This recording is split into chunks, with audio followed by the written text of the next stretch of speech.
ক্ষমতায় গেলে 1 কোটি মানুষের কর্মসংস্থান তৈরি করবে বিএনপি। দেশবাসীর উদ্দেশ্যে ভাষণে তারেক রহমান। ন্যায় ও ইনসাফের দেশ গড়ার প্রত্যয় জামায়াতের। নির্বাচন নিয়ে ষড়যন্ত্র করছে গুপ্তরা, জনগণকে বিভ্রান্ত করতে দিচ্ছে বায়বীয় প্রতিশ্রুতি। অভিযোগ তারেক রহমানের। ভোট দেওয়ার পর হিসাবও বুঝে নেওয়ার তাগিদ। হেরে যাওয়ার ভয়ে নির্বাচন হাইজ্যাকের চেষ্টায় একটি দল, অভিযোগ জামায়াত আমিরের। এবারের ভোট আজাদির, গোলামের নয়, জনগণের ভাগ্য পরিবর্তনের অঙ্গীকার। আর কিছুক্ষণ পর শেষ হচ্ছে প্রচারণার সময়সীমা। রাতেও প্রার্থীদের গণসংযোগ। নির্বাচন নির্বিঘ্ন করতে তৎপর আইন শৃঙ্খলা বাহিনী, বাড়ানো হয়েছে টহল ও হেলিকপ্টার মহড়া। এবং ঢাকা ওয়াশিংটন বাণিজ্য চুক্তি সই। বাংলাদেশের রপ্তানি পণ্যে শুল্ক হার 20% থেকে কমে 19। মার্কিন কাঁচামাল দিয়ে তৈরি পোশাকে শূন্য শুল্ক আরোপ।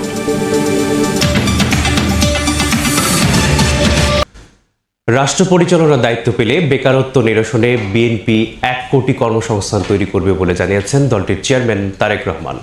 সোমবার সন্ধ্যায় নির্বাচন উপলক্ষে বিটিভিতে দেয়া ভাষণে দুর্নীতি দমনে সর্বোচ্চ কঠোর অবস্থান নেওয়ার কথা জানান তিনি।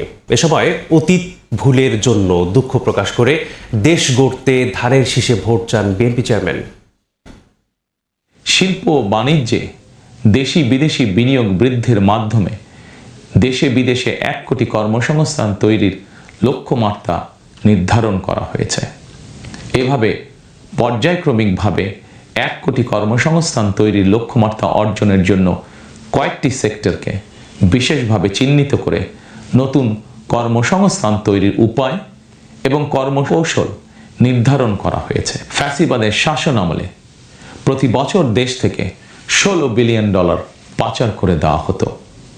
এভাবে দুর্নীতি এবং টাকা পাচার আর অপচয় রোধ করা গেলে ফ্যামিলি কার্ড, ফার্মার্স কার্ড কিংবা বেকার ভাতা প্রদানের মতন ইতিবাচক উদ্যোগগুলো বাস্তবায়নের জন্য অর্থের সংকুলন অসম্ভব নয়, শুধু রাজনৈতিক সদিচ্ছার প্রয়োজন। নারী উদ্যোক্তাদের আর্থিক ও দক্ষতা উন্নয়নে বিশেষ সহায়তা প্রদানের পাশাপাশি আনুষ্ঠানিক খাতে নারী কর্মসংস্থান বৃদ্ধি করার পরিকল্পনা আমাদের রয়েছে। বুলিং সহ নারীর প্রতি যে কোনো ধরনের সহিংসতা বন্ধে কঠোর আইন প্রয়োগের পরিকল্পনা এবং সিদ্ধান্ত আমাদের রয়েছে। নারী নির্যাতন ও ধর্ষণের বিরুদ্ধে দৃষ্টান্তমূলক শাস্তি নিশ্চিত অবশ্যই ইনশাআল্লাহ করা হবে। জনগণের রায় বিএনপি রাষ্ট্র পরিচালনার দায়িত্ব পেলে সরকারি কর্মকর্তা এবং কর্মচারীদের জন্য যথাসময়ে জাতীয় পে স্কেল ঘোষণা এবং বাস্তবায়ন করা হবে। দেশ পরিচালনা করতে গিয়ে সেই সময় কোনো কোনো ক্ষেত্রে হয়তো আমাদের অনিচ্ছাকৃত কিছু ভুল ত্রুটি হয়েছে। সেজন্য আমি দেশবাসীর কাছে আন্তরিকভাবে দুঃখ প্রকাশ করছি। অতীতের ভুল থেকে শিক্ষা নিয়ে অর্জনগুলোকে অবলম্বন করে বর্তমান এবং ভবিষ্যৎ প্রজন্মের জন্য একটি নিরাপদ বাংলাদেশ গঠনের জন্য আগামী 12ই ফেব্রুয়ারি জাতীয় নির্বাচনে আবারও আমি আপনাদের সমর্থন চাই। জুলাইয়ের মতো কাঁধে কাঁধ মিলিয়ে তরুণদের নিয়ে ন্যায় ও ইনসাফের দেশ গড়তে চায় জামায়াত। নির্বাচন উপলক্ষে বিটিভিতে দেয়া ভাষণে দলটির আমির ডক্টর শফিকুর রহমান আরও বলেন, অপকর্ম টিকিয়ে রাখতে পরিবর্তনের বিপক্ষে অবস্থান নিয়েছে একটি পক্ষ। সংস্কারের জন্য গণভোটে হ্যাঁকে জয়ী করার আহ্বান জানান জামায়াত আমির। আমরা তোমাদের হাত ধরতে চাই, জুলাইয়ের মতো কাঁধে কাঁধ মিলিয়ে দেশ গড়ার কাজে সঙ্গী হতে চাই, সবাইকে নিয়ে ঐক্যের বাংলাদেশ গড়তে চাই। এমন বাংলাদেশ যেখানে কেবল পারিবারিক পরিচয়ে কেউ দেশের চালকের আসনে বসতে পারবে না। এমন বাংলাদেশ যেখানে রাষ্ট্র হবে সবার, সরকার হবে জনগণের। দেশের মানুষ পরিবর্তন চায়, কিন্তু একটি মহল পরিবর্তনের বিরোধী। কারণ পরিবর্তন হলেই তাদের অপকর্মের পথ বন্ধ হবে, মানুষের অধিকার কেড়ে নেওয়ার সুযোগ থাকবে না। রাষ্ট্রের মৌলিক কিছু সংস্কারের লক্ষ্যে জুলাই বিপ্লব পরবর্তী সরকার কিছু পদক্ষেপ গ্রহণ করেছিল, কিন্তু তা সম্পূর্ণ বাস্তবায়িত হয়নি। এই বাস্তবায়ন সম্ভব হবে আগামীতে যে গণভোট, সেই গণভোটে আমরা যদি আমাদের মূল্যবান ভোট দিয়ে হা বলি, তাহলে সংস্কার প্রক্রিয়া তার পূর্ণতা পাবে জনগণের ভালোবাসায়। সরকার গঠন করলে প্রথম দিনে ফজরের নামাজ পড়েই আমরা আমাদের পরিকল্পনা বাস্তবায়ন শুরু করব ইনশাআল্লাহ। আমাদের শাসক শ্রেণী সরকারি পদে নির্বাচিত হওয়ার পর নিজেদেরকে দেশের মালিক গণ্য করেছে। ফলে রাষ্ট্রীয় সম্পদ, পদ, পদবি, নীতি, প্রতিষ্ঠান সব কিছু ব্যক্তিগত ও দলীয় স্বার্থ হাসিলের উপায় হিসাবে অন্যায়ভাবে ব্যবহার করা হয়েছে। এর ফলে চুরি ও দুর্নীতি স্বজনপ্রীতির মাধ্যমে প্রতারিত করে জনগণের সম্পদ লুণ্ঠন করা হয়েছে। উন্নয়ন প্রকল্প ব্যক্তিগত ও দলীয় লুণ্ঠনের সিঁড়ি হিসাবে ব্যবহৃত হয়েছে। এই ব্যবস্থার অবসান ঘটানোই আমাদের প্রধান লক্ষ্য। অতীতে জামাতে ইসলামী থেকে যারা জনপ্রতিনিধি হিসাবে সংসদ, সরকার ও স্থানীয় সরকারের দায়িত্ব পালন করেছেন, তারা কেউই দুর্নীতির দায়ে অভিযুক্ত হননি। তারা দক্ষতার সাথে দায়িত্ব পালন করেছেন। নির্বাচন নিয়ে ষড়যন্ত্র করছে গুপ্তরা, জনগণকে বিভ্রান্ত করতে দিচ্ছে বায়বীয় প্রতিশ্রুতি।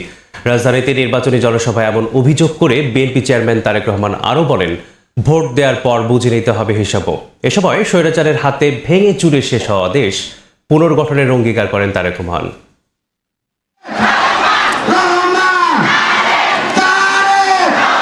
নির্বাচনের বাকি মাত্র ৩ দিন। শেষ সময়ে প্রচারণা যেমন জমে উঠেছে, তেমনি ভোটারদের মধ্যেও বাড়ছে উচ্ছ্বাস। বিএনপি চেয়ারম্যান তারেক রহমানও থেমে নেই গণসংযোগের ব্যস্ততায়। প্রচারণার শেষ দিন নিজ আসন ঢাকা ১৭ এর বনানীর জনসভায় সিক্ত হন উপস্থিত নেতাকর্মী ও সাধারণ মানুষের ভালোবাসায়। এই এলাকার সন্তান হিসেবে ধানের শীষে ভোট চান তারেক রহমান। আমরা যদি সকল মিলে ঐক্যবদ্ধ থাকি, ইনশাআল্লাহ অবশ্যই আমরা সেরকম একটি প্রত্যাশিত বাংলাদেশ গড়ে তুলতে পারবো। যে দেশকে স্বৈরাচার ভেঙে চুরে শেষ করে দিয়ে গেছে, ইনশাআল্লাহ আমরা সেই দেশকে জনগণকে সাথে নিয়ে আবার গড়ে তুলব। দেশ যেহেতু আমাদের, কেউ বাইরে থেকে এসে আমাদেরকে এই দেশ গঠন করে দিয়ে যাবে না। রাজধানীর কলাবাগান মাঠে ঢাকা ১০ আসনের প্রার্থী শেখ রবিউল আলম রবির নির্বাচনী জনসভায় যোগ দেন বিএনপি চেয়ারম্যান। এ সময় তার পক্ষে এলাকাবাসীর কাছে ধানের শীষে ভোট চান তারেক রহমান। এই ঢাকা ১০ থেকে ধানের শীষ নির্বাচিত হলে এবং বিএনপি সরকার গঠন করলে রবি যে সকল ওয়াদা এলাকার মানুষের সামনে করেছে, সেগুলি বাস্তবায়নের জন্য আমিও রবির সাথে কাজ করব। কারণ বক্তব্যের শুরুতেই বলেছে, আপনাদের সাথে ঢাকা ১০-এর সাথে কিন্তু আমার আত্মীয়তার সম্পর্ক আছে। নির্বাচন নিয়ে কিন্তু একটি মহল ষড়যন্ত্র শুরু করেছে। তাদের লোকজন বিভিন্ন মানুষকে গিয়ে বিভ্রান্ত করার চেষ্টা করছে, বিশেষ করে মা বোনদেরকে গিয়ে বিভিন্ন প্রতিশ্রুতি দিচ্ছে, যেই প্রতিশ্রুতিগুলা বায়বীয় প্রতিশ্রুতি। এই সকল ষড়যন্ত্র, গুপ্ত ষড়যন্ত্রকারীদের বিরুদ্ধে আপনাদেরকে আজকে সজাগ থাকতে হবে। নির্বাচনী প্রচারণার শেষ দিন ব্যস্ত সময় কাটালেন বিএনপি চেয়ারম্যান তারেক রহমান। নগরের বিভিন্ন স্থানে জনসভায় যোগ দিয়ে তিনি বলেন, জনসমর্থন নিয়ে ক্ষমতায় গেলে দেশের মানুষের জন্য কাজ করতে হবে। নিরাপদ বাংলাদেশ গড়তে আবারও ধানের শীষের পক্ষে ভোট চাইলেন বিএনপি চেয়ারম্যান তারেক রহমান। রাজধানীতে আরো কয়েকটি জনসভার খোঁজ খবর জানাবেন আমাদের সহকর্মী মুস্তালিম জুনায়েদ। রাজধানীর পীর জঙ্গি মাজার রোডে ঢাকা ৮ আসনের প্রার্থী মির্জা আব্বাসের পক্ষে নির্বাচনী জনসভায় অংশ নিয়ে তারেক রহমান বলেন, দেশ নিয়ে নির্দিষ্ট পরিকল্পনা, কর্মসূচি আর অভিজ্ঞতা কেবল বিএনপির আছে। বক্তৃতার মঞ্চে অনেকেই অনেক বড় বড় কথা বলতে পারে, হাততালি পাওয়ার জন্য। সুন্দর কথা বলা অনেক সহজ কাজ, দেশ চালানো এত সহজ কাজ নয়। দেশ চালাতে হলে দেশের মানুষের জন্য পরিকল্পনা দরকার। কোথায় তাদের পরিকল্পনা? শুধু বড় বড় কথা আছে। পাশাপথে ঢাকা ৯ ও যাত্রাবাড়ী এলাকার ঢাকা ৫ আসনের জনসভায় বিএনপি চেয়ারম্যান বলেন, এবারের নির্বাচন কেবল ভোটের নয়, দেশ গঠন ও মানুষের ভাগ্য পরিবর্তনেরও। বাংলাদেশের মানুষের প্রত্যাশিত দেশে আমাদেরকে গড়ে তুলতে হবে, এবং সেটি যদি কাজ করতে হয় তাহলে সঠিক দলকে বাছাই করতে হবে। কোন সেই সঠিক দল?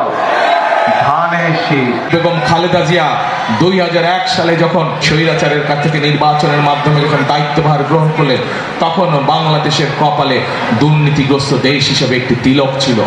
২০০৬ সালে যখন দেশনেত্রী খালেদা জিয়া ক্ষমতা হস্তান্তর করলেন, এই ৫ বছর কঠোরভাবে নিয়ন্ত্রণের মাধ্যমে খালেদা জিয়া বাংলাদেশকে দুর্নীতির কালিমা থেকে মুক্ত করেছিলেন।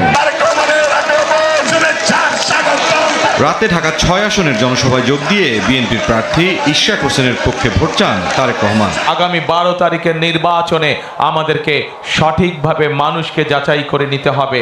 আমাদের ১২ তারিখের নির্বাচনে সঠিক সিদ্ধান্ত নিয়ে সঠিক দলকে সরকার গঠনের সুযোগ দিতে হবে। ত্রয়োদশ জাতীয় সংসদ নির্বাচনের শেষ মুহূর্তে প্রচারণায় ব্যস্ত বিএনপি।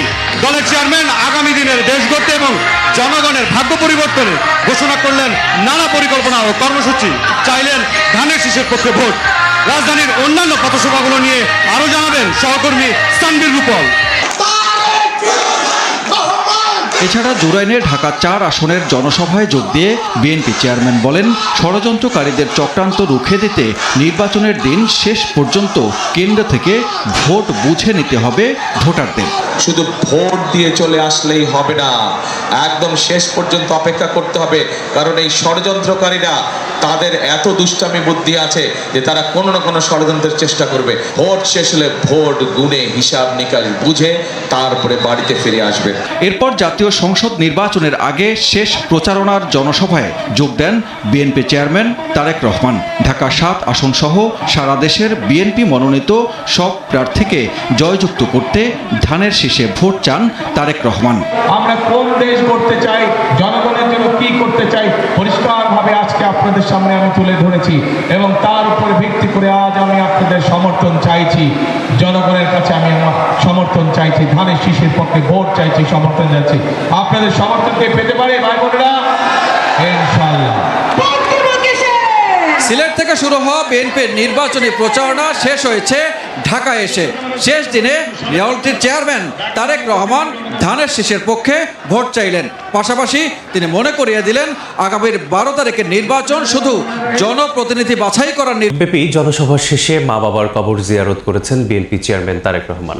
সোমবার রাতে রাজধানীর শেরেবাংলা নগরে জিয়া উদ্যানে বাবা শহীদ রাষ্ট্রপতি জিয়াউর রহমান এবং মা সাবেক প্রধানমন্ত্রী বেগম খালেদা জিয়ার কবর জিয়ারত করেন তিনি। এ সময় তার সঙ্গে ছিলেন বিএনপির নেতাকর্মীরাও। নির্বাচনী প্রচারণা শেষ করেই মা বাবার কবর জিয়ারত করলেন তারেক রহমান।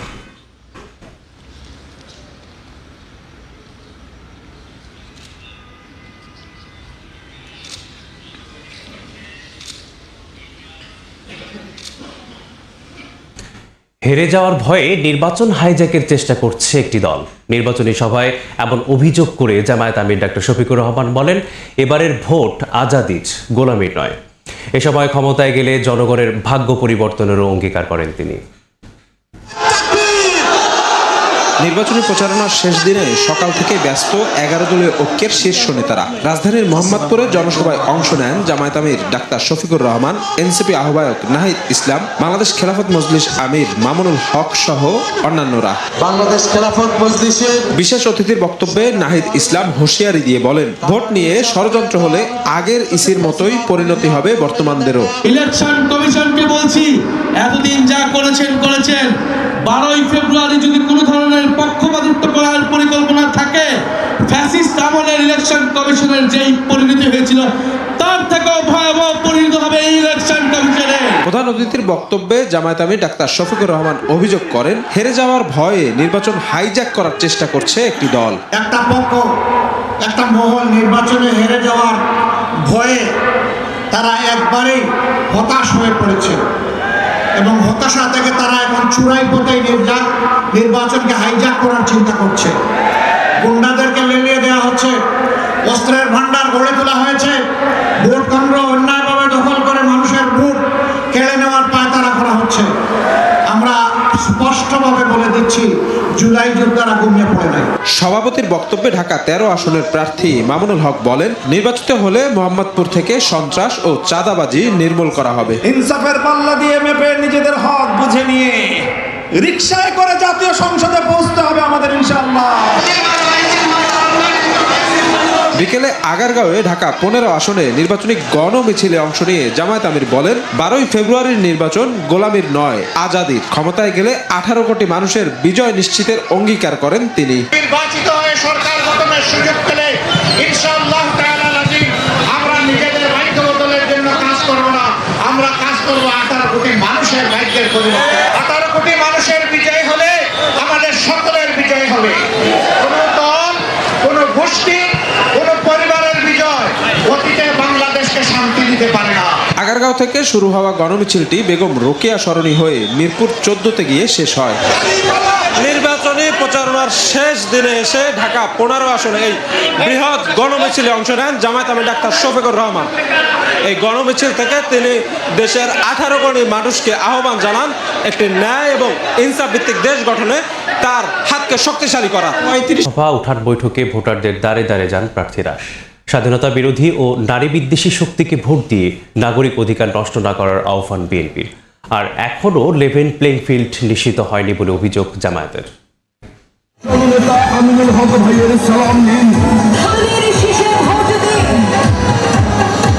দুয়ারে কড়া নাড়ছে ভোট, শেষ মুহূর্তের প্রচারণায় মুখর রাজধানী। স্বাধীনতা বিরোধী ও নারী বিদ্বেষী শক্তিকে ভোট দিয়ে নাগরিক অধিকার নষ্ট না করার আহ্বান জানিয়েছেন ঢাকা 16 আসনের বিএনপি প্রার্থী আমিনুল হক। মিরপুরে গণমিছিলে অংশ নিয়ে তিনি এই আহ্বান জানান। এমন কোনো মার্কায় ভোট দিবেন না যারা বাংলাদেশের স্বাধীনতা চায়নি, যারা বাংলাদেশের স্বাধীনতার বিরুদ্ধে ছিল, যারা আমাদের নারীদেরকে অসম্মান করে কথা বলেছে। আপনাদের এই মূল্যবান ভোটটি তাদেরকে প্রদান করে আপনাদের ভোটটি নষ্ট করবেন না। রাজধানীর খিলক্ষেত এলাকায় জনসংযোগ করেন ঢাকা 18 আসনের বিএনপি প্রার্থী SM জাহাঙ্গীর হোসেন। বলেন, ভোট দিয়ে নতুন বাংলাদেশ গড়ার যাত্রায় অংশ নিতে হবে সাধারণ মানুষকে। ব্যাপক একটা সাড়া আছে ভোটারদের এবং সবাই ইনশাআল্লাহ সে ভোট কেন্দ্রে গিয়ে তার অধিকার প্রতিষ্ঠা করার জন্য ভোট কেন্দ্রে যাবে এবং ভোট দিয়ে নিজের পছন্দমতো প্রার্থীকে বিজয়ী করবে। উত্তরায় নারী সমাবেশে অংশ নিয়ে ঢাকা 18 আসনের 10 দলীয় ঐক্যের প্রার্থী আরিফুল হক অভিযোগ করেন, এখনো লেভেল প্লেইং ফিল্ড নিশ্চিত হয়নি। লেভেল প্লেইং ফিল্ড আমাদের এখানে নেই।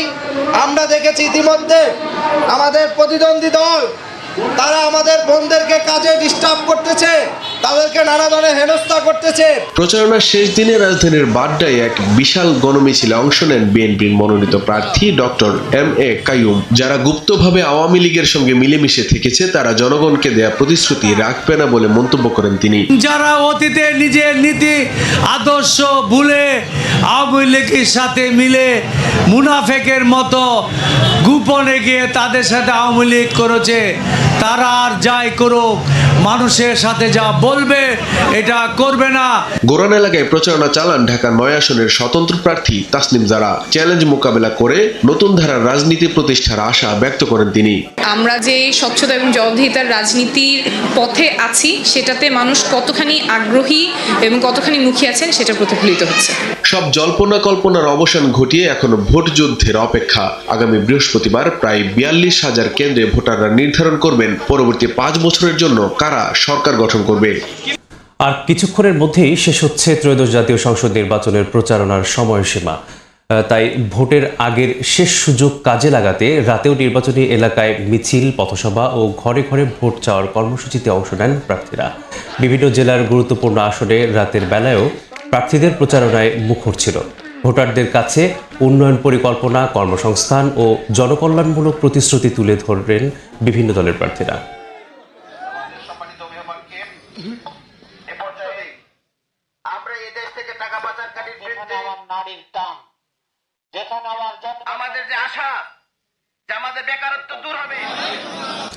আপত্তির মুখে 24 ঘন্টা পার হওয়ার আগেই ভোট কেন্দ্রের 400 গজের মধ্যে মোবাইল ফোন ব্যবহারের নিষেধাজ্ঞা প্রত্যাহার করেছে নির্বাচন কমিশন। ইসি সচিব জানান, ভোট কেন্দ্র ও কক্ষে মোবাইল ফোন নিয়ে যেতে বাধা নেই প্রার্থী, ভোটার ও সাংবাদিকদের। তুলতে পারবেন ছবিও। প্রিজাইডিং অফিসার, পুলিশ ইনচার্জ ও 2 জন আনসার সদস্য ছাড়া ভোট কেন্দ্রের 400 গজের ভেতর মোবাইল ফোন নিষিদ্ধ করে নির্বাচন কমিশন। এই আদেশ জারির পর তীব্র প্রতিক্রিয়া দেখায় রাজনৈতিক দল সহ বিভিন্ন সংগঠন। সোমবার বিকেলে সিএসির সঙ্গে দেখা করে মোবাইল ফোন নিষিদ্ধ করে ইসির আদেশ প্রত্যাহারের দাবি জানায় 11 দলীয় ঐক্য ও ইসলামী আন্দোলন। এছাড়া প্রশাসনে কিছু রদবদলের দাবি জানায় দলগুলো। এই ধরনের একটি ঘোষণা সবাইকে উদ্বেগ এবং উৎকণ্ঠার মধ্যে ফেলে দিয়েছিল। যদি এটা প্রত্যাহার না হয় তাহলে আমাদেরকে কঠোর কর্মসূচির দিকে যেতে হবে। আইন শৃঙ্খলার দায়িত্বে যারা আছেন তাদের পক্ষ থেকে যে ভূমিকা রাখা হচ্ছে সেটা কোনো অবস্থায় একটি সুষ্ঠু, সুন্দর, গ্রহণযোগ্য নির্বাচনের জন্য অনুকূল নয়। মোবাইলটা না থাকার কারণে অনেক ধরনের ইলেকশন ইঞ্জিনিয়ারিংও হতে পারে, সেটাও আমরা আশঙ্কা করেছি। ওনাদের সিদ্ধান্ত থেকে সরে আসবেন। এদিন সিএসির সঙ্গে দেখা করে ভোটের পরিবেশ নিয়ে উদ্বেগের কথা জানান টিআইবি সহ কয়েকটি সামাজিক সংগঠনের প্রতিনিধিরা। আমরা বলেছি মাথা ব্যথার কারণে মাথা কেটে ফেলার মতো এই বিষয়টা আমরা উল্লেখ করেছি এবং এটাকে অনতিবিলম্বে প্রত্যাহার করা উচিত বলে আমরা বিবেচনা করি। প্রান্তিক জনগোষ্ঠী, আর প্রান্তিক বলতে আমি নারীদেরকেও বলছি তারা যে ভোট দিতে পারবে, ভীতি আছে যে তারা যেতে পারবে কিনা, আর পরবর্তীতে নিয়ে আমরা আরো বেশি শঙ্কিত।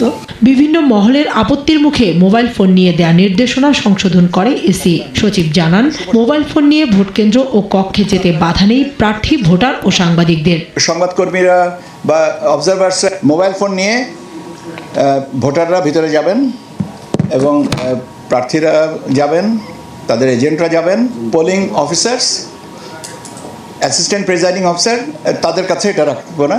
মঙ্গলবার সকাল 7:30টায় শেষ হচ্ছে নির্বাচনী প্রচারণা।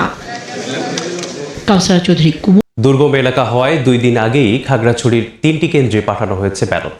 কড়া নিরাপত্তায় হেলিকপ্টারে করে নির্বাচন সংশ্লিষ্ট কর্মকর্তা ও আইনশৃঙ্খলা বাহিনীর সদস্যদের পাঠানো হয়েছে দুর্গম এলাকার ভোট কেন্দ্রগুলোতে। 2 দিন পরেই জাতীয় নির্বাচন, এরই মধ্যে 3 পার্বত্য জেলার দুর্গম এলাকায় হেলিকপ্টারে করে পাঠানো হচ্ছে নির্বাচনী সরঞ্জাম।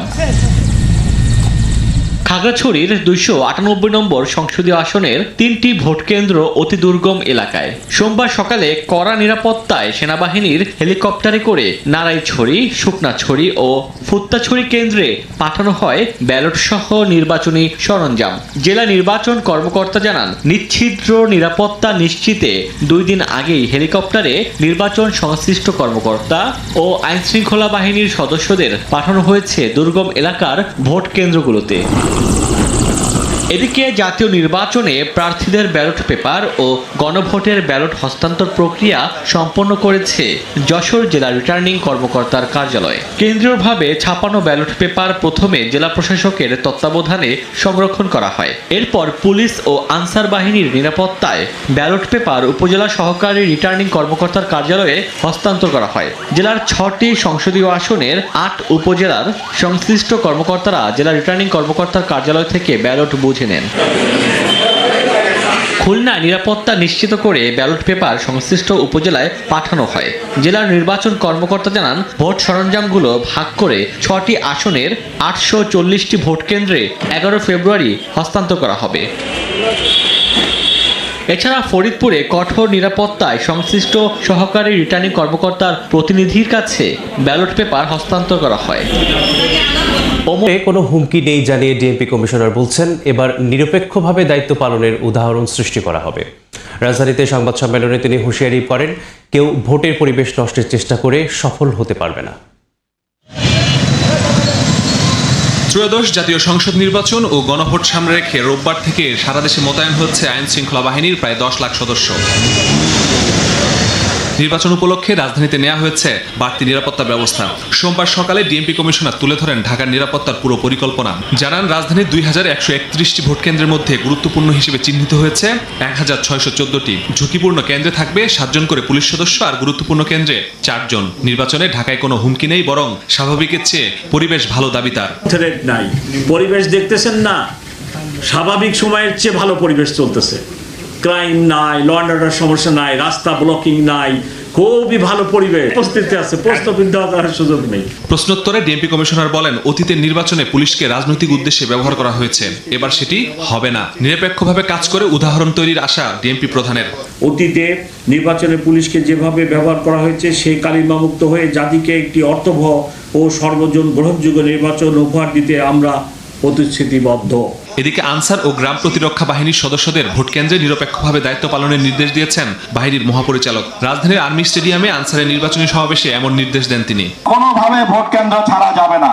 ভোট কেন্দ্র কেউ একজন যদি ছাড়ে, তাহলে সেই সুযোগটা যারা সুযোগ সন্ধানী আছে, দুষ্ট চক্র আছে, যারা বিভিন্ন অনিয়ম জালিয়াতের চিন্তা করতেছে, তারা সেটা করতে পারবে। সন্ত্রাসীদের চাপে ভয় না পেয়ে বাহিনীর 5.5 লাখ সদস্যকে সাহসিকতার সঙ্গে দায়িত্ব পালনের নির্দেশ দেন আনসার মহাপরিচালক। থানা অফিসারের সাথে এবং থানার অন্যান্য। মাসুদুর রহমান, সময় সংবাদ, ঢাকা।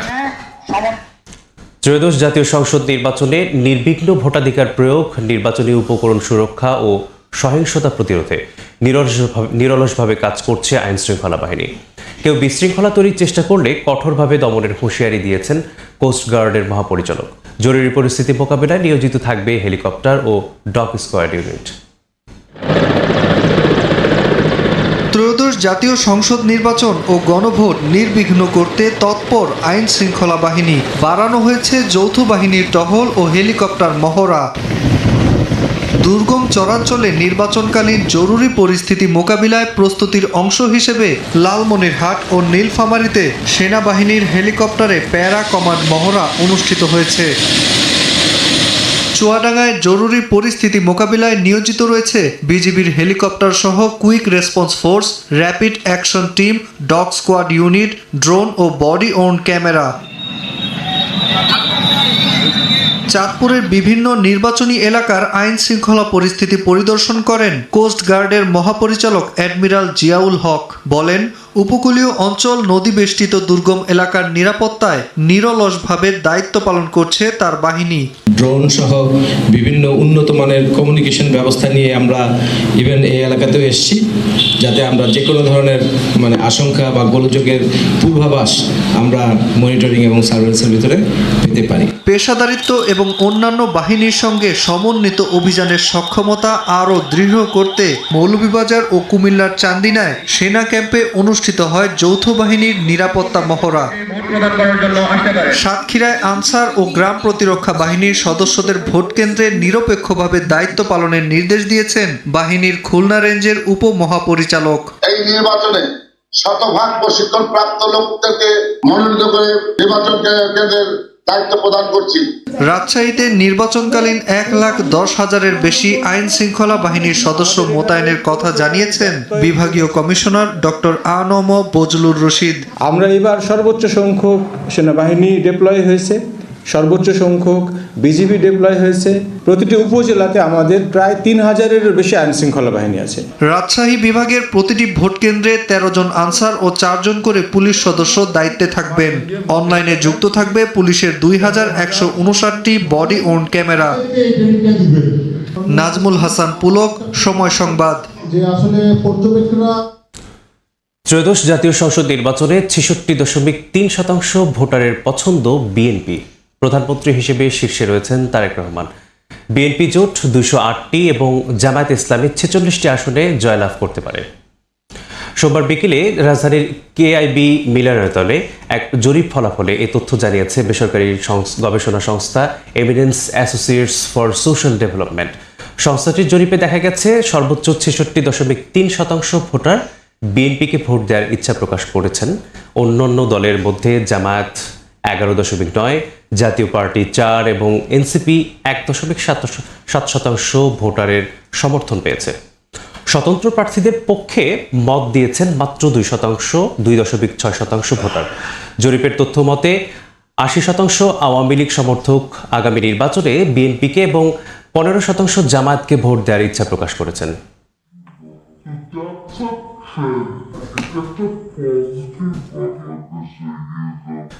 দুয়ারে কড়া নাড়ছে নির্বাচন। বিরাট জোটের এক নির্বাচনে কোন খাতে কত অর্থ ব্যয় এবং তা কতটা যৌক্তিক তা নিয়ে প্রশ্ন উঠেছে। বিশ্লেষকরা বলছেন, গণভোটের পেছনে 1070 কোটি টাকা খরচ হলেও মাঠ পর্যায়ে নেই তার পূর্ণাঙ্গ বাস্তবায়ন। আর কমিশন বলছে, নির্বাচন আয়োজনে 3,150 কোটি টাকা খুব একটা বেশি না। কামরুজ্জামান মামুন আরো জানাচ্ছেন বিস্তারিত।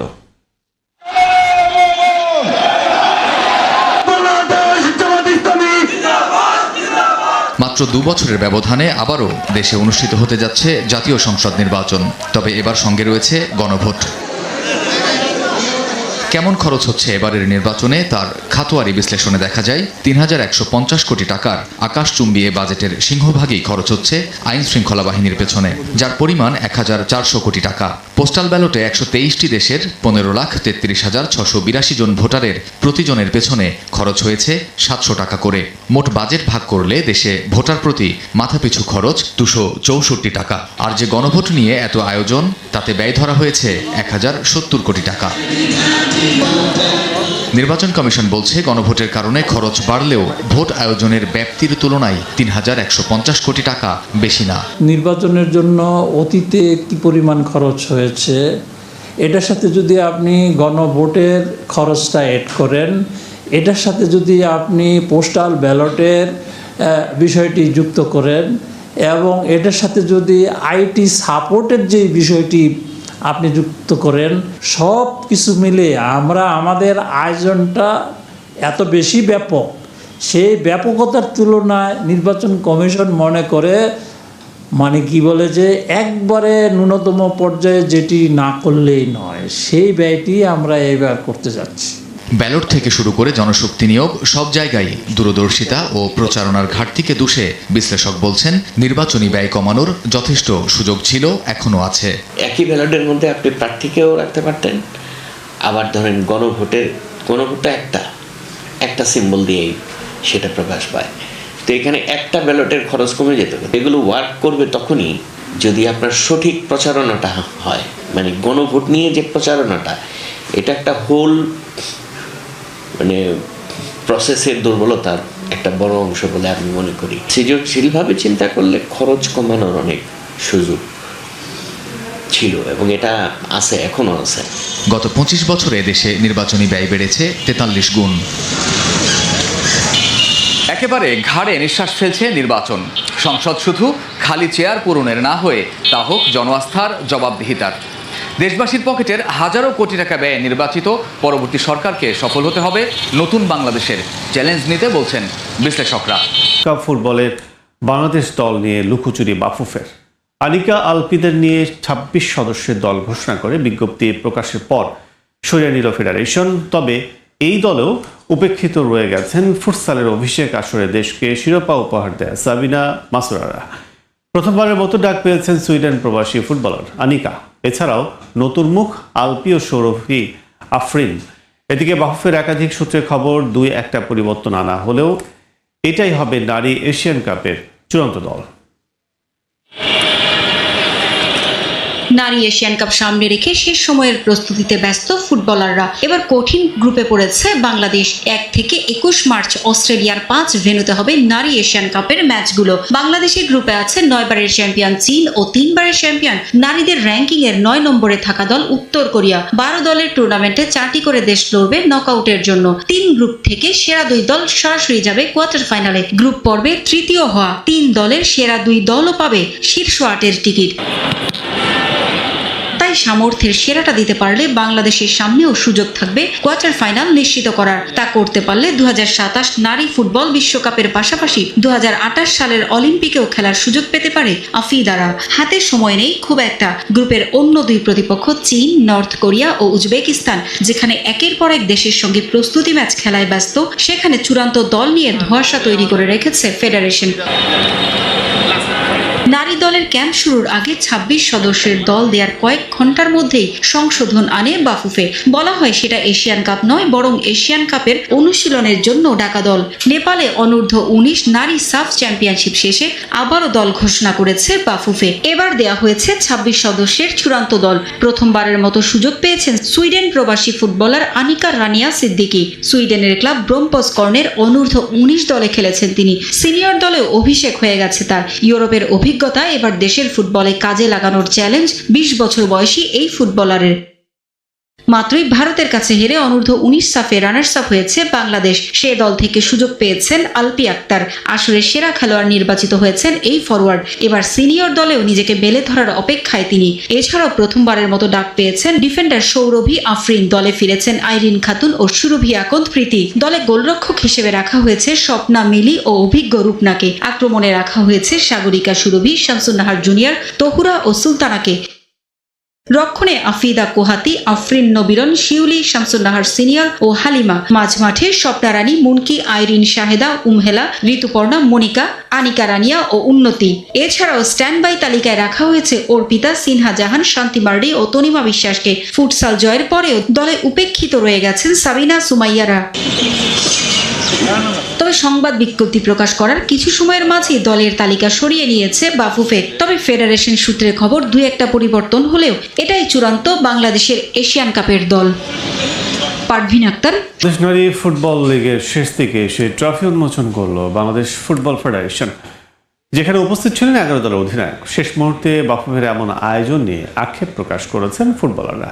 এদিকে ভবিষ্যতে নারী লিগ আরও বড় পরিসরে আয়োজন করতে চায় বাফুফে। বাংলাদেশ নারী ফুটবল লিগের বাকি আর মাত্র 2 রাউন্ড। এর মধ্যে জাতীয় নির্বাচনের ঠিক পরদিন অনুষ্ঠিত হওয়ার কথা রয়েছে শেষ রাউন্ডের খেলা, যা নিয়ে আছে শঙ্কা। 11 দলের লিগে শিরোপার দৌড় থেকে ছিটকে গেছে 8 দল। লিগের যখন এমন অবস্থার ঠিক শেষ দিকে এসে উন্মোচন করা হয়েছে ট্রফি। ক্যাপ্টেন্স মিটও আয়োজন করেছে বাংলাদেশ ফুটবল ফেডারেশন। রাজধানীর গুলশানের বিচারপতি শাহাবুদ্দিন পার্কে পুরো অনুষ্ঠান ছিল ফুটবলারদের নিয়ে, যেখানে উপস্থিত ছিলেন 11 দলের ক্যাপ্টেন। তবে শেষ দিকে এসে ট্রফি উন্মোচন নিয়ে আক্ষেপ ফুটবলারদের কণ্ঠে। আমাদের এখানে আসতে হবে, তো ট্রফি উন্মোচন হবে, তো ওই জিনিসটা আমার কাছে একটু খারাপ লাগছে। কারণ হলো সর্বপ্রথমই সবসময় দেখি যে ট্রফিটা প্রথমেই লিগ শুরু হওয়ার আগে উন্মোচন হয়। প্রথম যেদিন হচ্ছে লিগ শুরু হয়, সামনের দিকে উদ্বোধনী ম্যাচ থেকে ট্রফি থেকে বল নিয়ে যাই, তো এখন হয়তো ওরা ভিন্ন একটা প্ল্যানিং করছে, এই জন্য ভিন্নভাবে চেষ্টা করছে। বাংলাদেশের মিশন অস্ট্রেলিয়ার প্রস্তুতি হিসেবে তড়িঘড়ি করে নারী লীগ আয়োজন করেছিল বাফুফে। একই ভেন্যুতে একাধিক ম্যাচ, অধিকাংশ ম্যাচ হয়েছে এক পেশে। লিগের মান নিয়েও উঠেছে প্রশ্ন। এরই মাঝে প্রস্তুতিটা কেমন হলো জাতীয় ফুটবল দলের? ইন্ডিভিজুয়ালি পারফরমেন্সগুলো কিন্তু নিজেদেরকে শো করতে পেরেছে, কিন্তু টিম ওয়ার্ক যেটা, যে এশিয়ান কাপে যে যাবো আমরা, একটা টিম বর্নিং, টিম কমিউনিকেশন, ওইগুলো আর কি ছিল না। কারণ আমরা সবাই বিভিন্ন ক্লাবে, তো ওই জিনিসটাই শুধু ছিল না, আর বাকিগুলো সব নিজেদের পার্সোনালভাবে যে গেমটা উন্নত করতে হবে গেমের মধ্যে, সেই জিনিসটা আসলে ধরতে পেরেছে। আমার কাছে মনে হয়েছে যে এইবার লিগটা আগের তুলনায় অনেকটাই কম্পিটিশন হয়েছে। তবে এই লিগ থেকে বেশ কয়েকজন ফুটবলারকে জাতীয় দলে ডেকেছেন হেড কোচ পিটার বাটলার। ভবিষ্যতে লিগের পরিসর বড় করার পরিকল্পনা করছে বাফুফে। এবার অ্যাটলিস্ট আমার ধারণা 5 থেকে 6টা টিম কিন্তু কম্পিটিটিভ হয়েছে। সো সেখান থেকে কিন্তু আমাদের আইডিয়াটা এসে আমরা 2 টায়ার করবো। Because as I said, it's a learning experience. উনি ওখান থেকে 2 থেকে 3টা প্লেয়ারকে আইডেন্টিফাই করেছে, যারা ও আমাকে বলেছে এই লিগটা না হলে আমি প্লেয়ারগুলি পেতাম না। আগামী 13 ফেব্রুয়ারি শেষ হওয়ার কথা নারী লীগ, তবে তা পুরোটাই নির্ভর করছে দেশের রাজনৈতিক পরিস্থিতির উপর। ফাহিম ইসলাম, সময়। পর্যায়ে শীর্ষ সংবাদগুলো জানিয়ে দিচ্ছি আরেকবার। ক্ষমতা গেলে 1 কোটি মানুষের কর্মসংস্থান তৈরি করবে বিএনপি। দেশবাসীর উদ্দেশ্যে ভাষণে তারেক রহমান ন্যায় ও ইনসাফের দেশ গড়ার প্রত্যয় জামায়াতের। নির্বাচন ঘিরে ষড়যন্ত্র করছে গুপ্তরা, জনগণকে বিভ্রান্ত করতে দিচ্ছে বায়বীয় প্রতিশ্রুতি, অভিযোগ তারেক রহমানের। ভোট দেওয়ার পর হিসাবও বুঝে নেয়ার তাগিদ। হেরে যাওয়ার ভয়ে নির্বাচন হাইজ্যাকের চেষ্টায় একটি দল, অভিযোগ জামায়াত আমিরের। এবারের ভোট আজাদির, গোলামির নয়, জনগণের ভাগ্য পরিবর্তনের অঙ্গীকার। শেষ হলো প্রচারণার সময়সীমা, শেষ মুহূর্ত প্রার্থীদের গণসংযোগ। নির্বাচন নির্বিঘ্ন করতে তৎপর আইন শৃঙ্খলা বাহিনী, বাড়ানো হয়েছে টহল ও হেলিকপ্টার মহড়া। এবং ঢাকা ওয়াশিংটন বাণিজ্য চুক্তি সই, বাংলাদেশের রপ্তানি পণ্যে শুল্ক হার 20% থেকে কমে 19। মার্কিন কাঁচামাল দিয়ে তৈরি পোশাকে শূন্য শুল্ক আরোপ।